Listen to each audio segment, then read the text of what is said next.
ওকে, তো পশ্চিমবঙ্গের সঙ্গে বাংলাদেশের আন্তর্জাতিক সীমানা কত?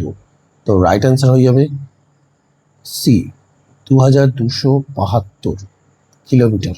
ঠিক আছে, নেক্সট, তামিলনাড়ু একমাত্র রাজ্য যেখানে একের বেশি প্রধান বন্দর অবস্থান করে, কারণ এর কারণটি আপনাকে বলেছে জলের গভীরতা খুব বেশি। নেক্সট, 3 বিঘা করিডোর সংযোগ করেছে কাকে? 3 বিঘা করিডোর, রাইট অ্যান্সার হয়ে যাবে ডি, ভারত ও বাংলাদেশকে।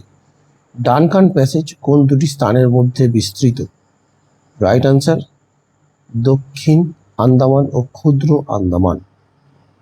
নেক্সট, নিম্নের কোনটির ওপর ভিত্তি করে ভারতের কোস্টাল রেগুলেশন জোনস চিহ্নিতকরণ করে?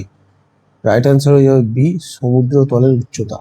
নেক্সট, নিম্নের কোন রাজ্যের ওপর দিয়ে কর্কটক্রান্তি রেখা অতিক্রম করেছে? কর্কটক্রান্তি রেখা 8টি রাজ্যের ওপর দিয়ে অতিক্রম করেছে, আপনারা জানেন। আর এর মধ্যে অপশানের মধ্যে রয়েছে ডি, মধ্যপ্রদেশ। নেক্সট, ভারতের কোন রাজ্য সর্বাধিক সংখ্যক প্রতিবেশী রাজ্যের সীমানা স্পর্শ করে? তো রাইট অ্যান্সার হয়ে যাবে ইউপি, উত্তরপ্রদেশ।